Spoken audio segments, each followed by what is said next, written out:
Come back to me, man. Come on. It's death in disguise. A danger to our community. It's devastating. Ruins lives. Very addictive. The most dangerous drug in our community. It's deadly. Destroys families. The worst decision you'll ever make in your life if you choose to do it. I promise you that. Fentanyl is chemical warfare. Fentanyl found me on my front step. I've never even done fentanyl, and I lived in a nicer neighborhood in Reno, and one day this guy is just on my front doorstep. I lived in a condo complex, and he offered me fentanyl. Like, he was at my front door. It was that easy. I mean, I didn't ask for it. Fentanyl is an increasing danger to our community. In the last few years, drug-related offenses in Washoe County have nearly doubled, from 620 to over 1,200 in 2023 and 2024. Many of these cases are linked to fentanyl. It's being sold on our streets, trafficked across regional highways, and contributing to a dramatic rise in overdoses. The number of overdose calls we respond to has skyrocketed, putting lives at risk every day. A lot of the times, individuals don't even realize that they're on fentanyl because fentanyl is being mixed in with other substances that they may be using. I just don't want anyone else to ever have to go through what I've gone through with losing a child to this. Washoe County 5 positive canine alert. Fentanyl is here. It's in our communities. It's in our schools. Around 2019, we'd only see a handful of fentanyl cases. Now we're up to over 100 a year that we see, that we analyze, which is about 20% of our workload. Fentanyl has become such a big problem because it's so addictive and because it's so easily accessible. He was very much about family. This is my most favorite picture ever of him and his daughter. They were very, very, very close. He was such a good dad. In the summer of 2007, a week before he started UNR for art, he suffered a traumatic incident. Jake was stabbed over 25 times. His friends were pretty badly beaten up as well. He called me and asked me to come take him to the emergency room because they broke his nose. He was in shock. He didn't know he was stabbed. By the time I got there, he had taken off his sweatshirt, and that's when they realized that he had been stabbed. And so by the time I got there, he was in the back of the ambulance, and he was really scared. He had one therapist tell him that his PTSD was that of somebody that came back from war. And I could see that. It was like he was like this beat up battleship, you know? He hated his anxiety. I mean, it was so bad. He just changed. And so I took him to our doctor, and the doctor put him on Xanax after much hesitation from Jake. He was like, I don't want to be on that. You know, I have friends that are addicted to it. And the doctor was like, well, you know, you just take it when you need it. I think Jake realized that it was self-medicating. They go hand in hand. Self-medicating with trauma is what really adds fuel to the fire for addiction. And then within 5 months, you know, he was using other drugs to self-medicate. For the most part, every person that I've sat down with over the past 5 years has some sort of childhood trauma or recent adult trauma that has instigated the self-medication and then the numbing out. And that's the thing about addiction, is that it numbs you. You don't feel pain, you don't feel your traumas, you don't feel any of that thing, you know, and he told me many times that's why he did it. A lot of times people look at addiction as a choice, a simple choice for a person not to use drugs.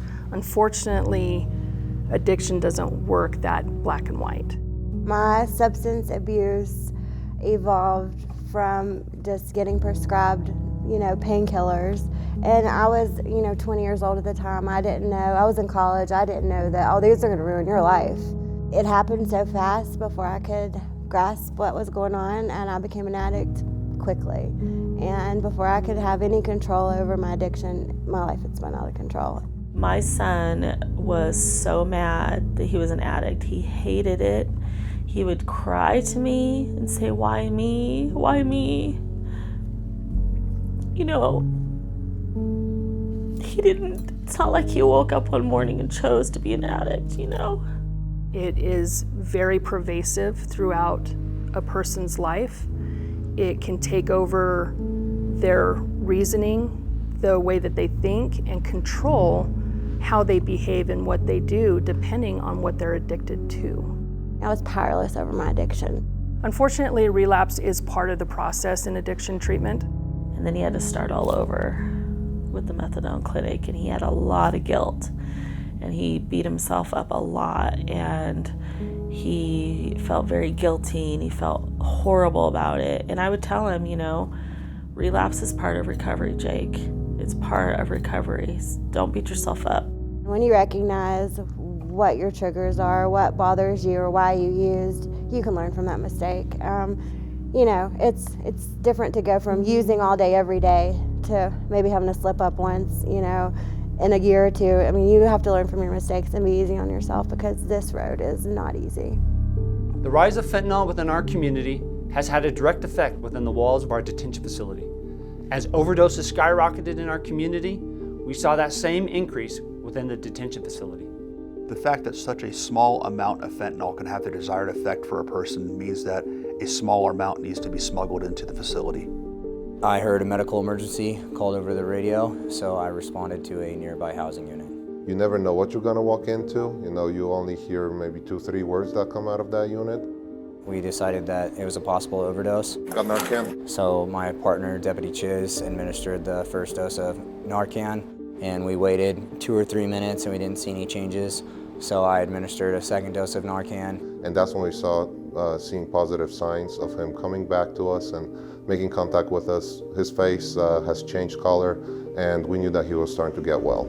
We've been taught to see the signs and symptoms from various different types of drug overdoses, fentanyl being one of the biggest, newest ones coming throughout our community. We are all also equipped with Narcan that we keep on our person in case there's any accidental overdoses, or to save someone that is overdosing on fentanyl. Trying to prevent drugs from coming into the facility is a never-ending battle. We have to think one step ahead to try and prevent those drugs from coming into the facility. We try and anticipate what their moves will be, and using technology, good old-fashioned detective work, and dedication, we do our best to try and prevent it. In fiscal year 2023, we had 29 fentanyl overdoses within our facility.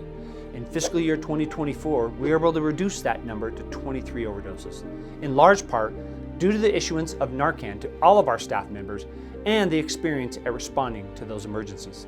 So they will probably get you hooked up on a Zoom court meeting with this.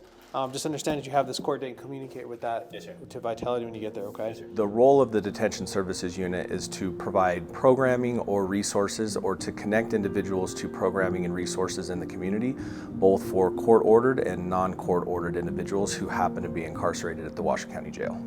We need to approach it from all angles, so not just the substance use, but from mental health and from homelessness, because if we do not provide wraparound services that address all those needs, the likelihood of them engaging and completing programming is significantly lower.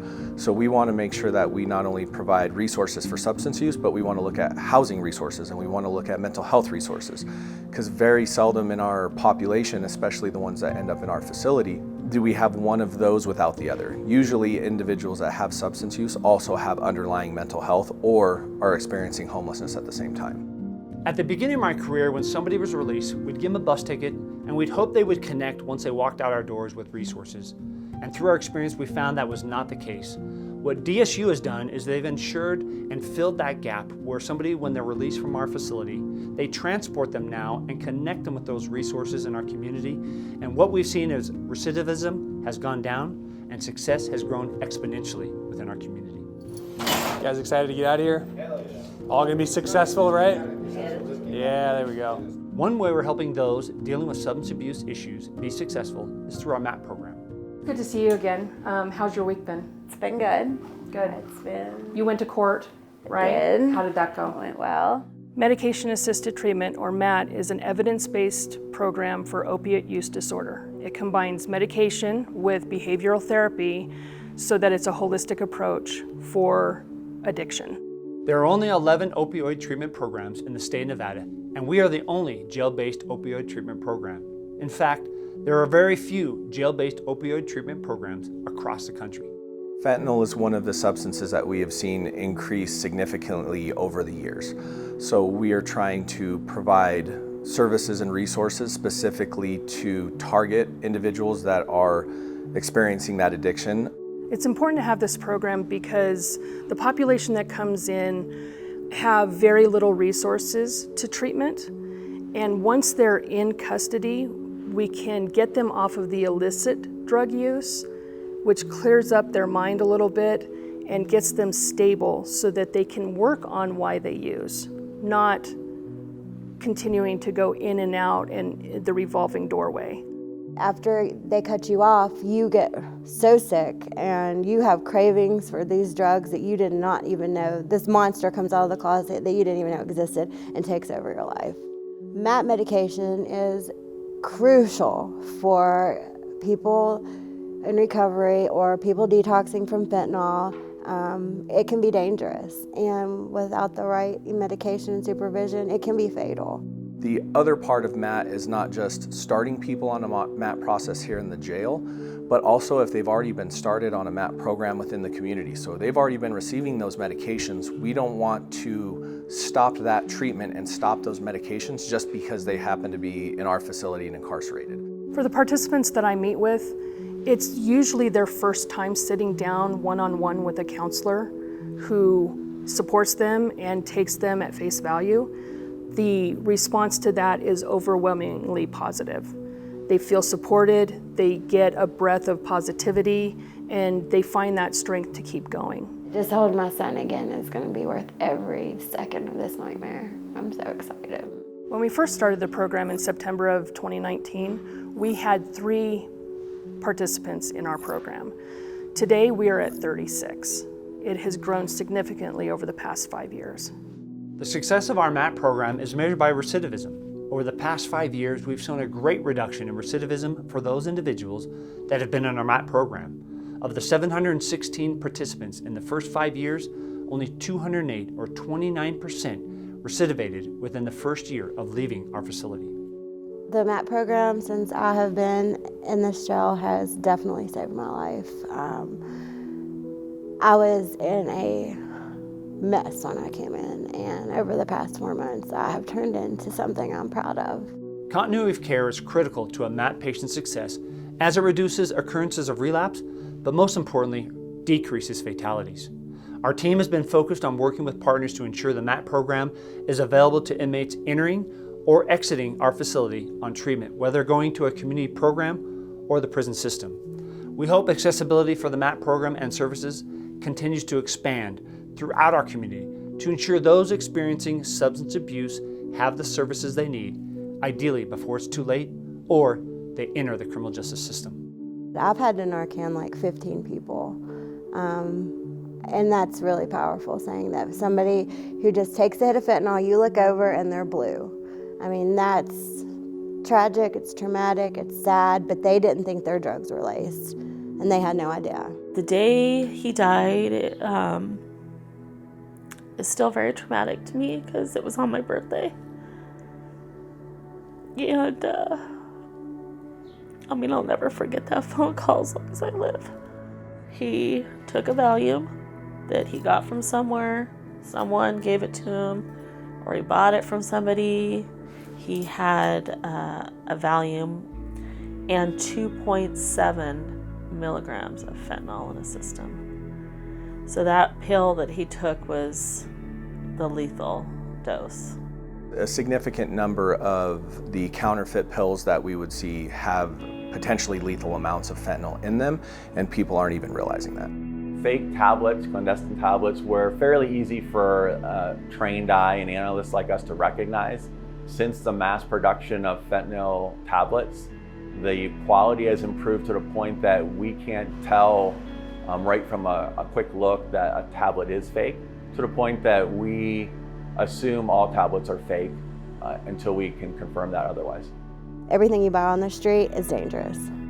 Unless you have a prescription from a licensed medical professional from a valid pharmacy, you have no idea what you're about to ingest. Illegally manufactured drugs don't come with an ingredient list. There's no controls on how it's produced, what's being regulated, and so what you're receiving could be 10 times more potent than what you're used to. If you have a tolerance for opioids, that might not even matter based on the amount of fentanyl that's been included in this illicitly manufactured pill. Over the past 2 years, the amount of fentanyl seized in Washoe County has spiked by approximately 2,500% compared to 2019. We've seen a rise of fentanyl in the powder form, and it's being mixed into other drugs circulating in our community, increasing the risk for unsuspecting users. In Washoe County and in northern Nevada, we have transitioned to more than 50% of our fentanyl cases becoming powdered fentanyl. The danger or added danger of powder could be that it could be mixed with other drugs more easily than when it comes in pill form. Recently, we've been seeing that fentanyl is infiltrating a lot of the drug supply, including methamphetamine, THC, the THC cartridges. We are finding fentanyl in a lot of different areas of the community. It is very prevalent.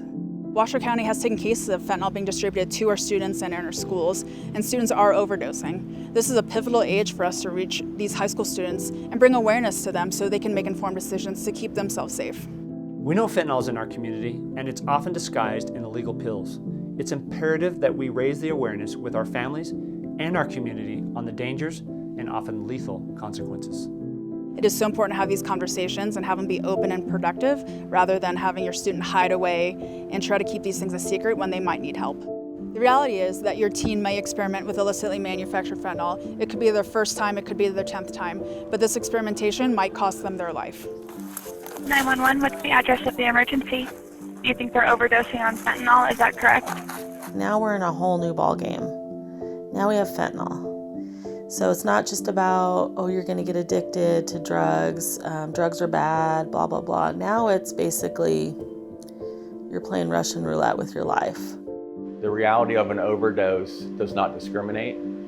It takes a small amount of fentanyl to cause that, and it can happen to anyone. Being aware of the dangers of fentanyl is something that everyone can be responsible for. Parents can talk to their kids, teachers can talk to their kids can talk to each other. We're all going to experience witnessing an overdose in the future. By being aware, we can help prevent a death. Being assigned to the school, my door is always open to the students. If you need help or if you need assistance, reach out to a trusted adult or a mentor as a resource. People are overdosing and dying. This is real, and it's happening in our community, affecting families, friends, and neighbors with the devastating consequences we witness every day. To combat fentanyl distribution, we relentlessly work on the streets and across our region to investigate and apprehend those selling and trafficking this lethal drug. My message is to someone who thinks they can pick up fentanyl and be okay and just hit it once. Don't do it, because you're going to ruin your life, and I'm going to tell you that I never thought it would happen to me, and everything I said I never became, I became. So, but think you're better and you're special and you know you're untouchable. You're not. You are not untouchable, and it's going to happen to you. It's incredibly vital to show a person empathic support without judgment so that they know that they're okay as a human being. They're okay to say, hey, I need help, and to get that help without feeling like there's something wrong with them. That's what fuels successful treatment and ongoing long-term recovery. Recovery could be years, if not decades, so we need the long-term case management and long-term programming for individuals that are recovering from substance use. His death has impacted everybody. It's almost like a shockwave, and it just has filtered out like in so many directions. I will never be the same ever. I will miss him every second of every day until I'm with him again. No family should have to go through what Jocelyn and her family went through.